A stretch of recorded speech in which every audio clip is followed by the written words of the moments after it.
به نام خدا، عرض سلام و وقت بخیر دارم خدمت همه دوستان و مشتریان محترم کارگزاری موبین سرمایه. فایل سومی هستش که خدمت شما دوستان قرار میدم. مجموعه آموزش‌های آشنایی با نرم افزارهای تحلیل تکنیکال و همینطور در واقع آشنایی با خود تحلیل تکنیکال. توی جلسات قبل ما اومدیم نرم افزار رو معرفی کردیم، یک سری خصوصیاتش رو به شما توضیح دادیم.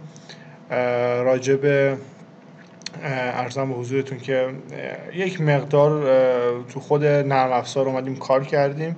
حالا انشاءالله در طول جلساتی که آموزش‌ها رو خدمتتون عرض می‌کنیم بقیه موارد هم خدمتتون عرض می‌کنم. توی این جلسه من بیشتر هدفم این هستش که بیام و راجع به خطوط حمایت و مقاومت و بحث روانشناسی که این خطوط دارن برای ما ایفا میکنن میخوام بیام یک مقدار توضیح بدم که انشالله مثمر ثمر باشه. ببینید دوستان، منظور ما از یک خط حمایت چی هستش؟ حالا اینکه مثلا ما میگیم مثلا فلان سهم بر روی خط حمایت خودش قرار گرفته، یا مثلا میگیم که مثلا به عنوان مثال فلان سهم اومده رو خط مقاومت خودش قرار گرفته. خب این خط مقاومت و یا حالت برعکسش خط حمایت منظورمون چی هستش؟ ببینید ما دو گونه افراد داریم توی بازار. خب یک مورد اونها افرادی هستن که به عنوان خریدار وارد بازار میشن. دسته دوم کسانی هستن که به عنوان فروشنده میان وارد بازار میشن، در واقع سلر هستن، یا به اون قسمت اول میگن بایرها و در واقع سلرها. یه عده هم هستن که حالا بعضی وقتا دسته سومی هم مطرح میکنیم. دسته سوم میگن افرادی که حالا بیرون بازار نشستن و فقط صرفا نظاره‌گر هستن. درست شد؟ این سه تا افراد هستن که دائما در حال در واقع نظاره‌گر و یا در واقع داد و ستد با هم دیگه هستن. زمانی که قیمت یک سهم به در واقع به یک محدوده‌ای میرسه که اون محدوده از نظر خریدار جذاب هست و از نظر فروشنده جذاب نیست برای فروش، بنابراین اون محدوده رو ما یک محدوده حمایت میگیم یا یک محدوده ساپورت اصطلاحاً مطرح میکنیم. توی محدوده ساپورت یا محدوده حمایت قطعا تعداد خریدارهامون، یا اینکه میتونیم بگیم قدرت خریدار، اگه بگیم قدرت بهتره، ممکنه مثلا 5 تا خریدار داشته باشیم ولی 5 تا خریداری که به عنوان مثلا 20 میلیون تومان هر کدومشون دارن پول میذارن که مجموعا میشه 100 میلیون تومان، ولی اینجا مثلا چه میدونم مثلا 10 تا فروشنده داریم که هر کدومشون 3 میلیون سهم دارن میفروشن، میشه چقدر؟ 30 میلیون تومان. پس بنابراین قدرت خریدار داره میاد میگه که روند بازار باید برگرده، یعنی وضعیت سهم تو یک لولی قرار گرفته که پایین‌تر از اون منطقی نیست از دید خریدار. یعنی خریدار قبول میکنه که اون قیمت یک قیمت منصفانه هستش. ما راجع به قیمت منصفانه تو بحث پرایس اکشن کامل خدمت دوستان عرض میکنیم که این قیمت منصفانه قیمتی هستش که خریدار ترغیب میشه که وارد بازار بیاد. بنابراین به یک محدوده‌ای میرسیم که این محدوده رو بهش میگیم محدوده حمایت.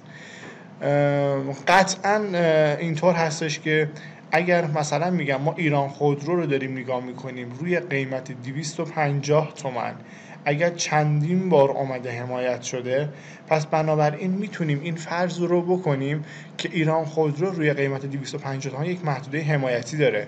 محدوده هستش که اینجا در واقع گروه اول فعال هستن، اون در واقع خریدارها هستن که میان حکم میکنن برای بازار. پس بنابراین میتونیم از اینجا نتیجه بگیریم که حالا چون که ایران خودرو اومده روی این خط حمایت واقع شده، پس بنابراین این محدوده میتونه واسه ایران خودرو یک نقطه خرید خوب باشه.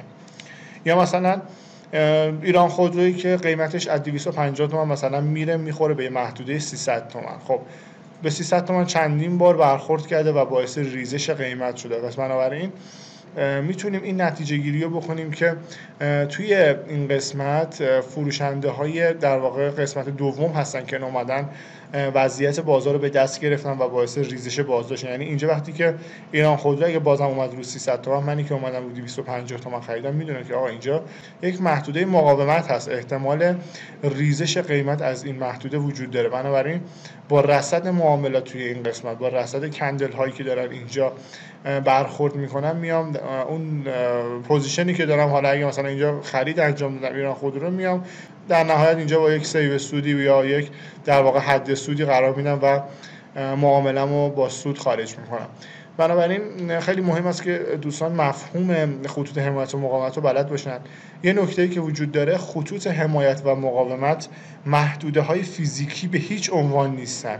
این که من بیام مثلا یک خط روی چارتم بکشم بگم خب اوکی هر وقت اومده چارت خورده به این پس برگشته، پس بار بعدی میخواد بخوره برگرده، این شاید توضیح زیاد جالب نباشه. ببینید چون این محدوده‌ها فیزیکی نیستن. محدوده‌های خطوط حمایت و مقاومت یک محدوده‌های روانی هستن، یعنی از لحاظ روانشناسی اون محدوده‌ها هستن که میان عمل میکنن. حالا ما میایم توی تحلیل تکنیکال جلوتر بهتون عرض میکنیم اصلا برای رسم کردن خطوط حمایت و مقاومت هیچ وقت از یک خط استفاده نمی‌کنیم.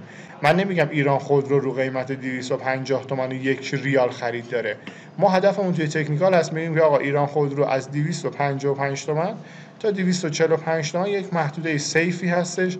شما میتونید اینجا با یک ریسک به ریوارد منطقی بیاین در واقع و وضعیت خریدتون رو انجام بدین. بنابراین فکر می‌کنم برای فایل امروز کافی باشه، چون تقریبا 6 دقیقه هم شد. این مفهوم حالا ان شاءالله من توی جلسات آینده میام خطوط حمایت و مقاومت رو خیلی کاربردی‌تر بررسیش می‌کنم و نکات دیگه‌ش هم خدمت دوستان عرض می‌کنم. امیدوارم که روز خوشی رو داشته باشین. قطعا توی این هفته چند تا دیگه فایل در خدمتتون میذاریم و راجع به این موضوع خیلی بیشتر و کاملتر و با مثال‌های متعدد در خدمت دوستان هستیم. موفق و مؤید باشید. روز خوش. خدا نگهدار.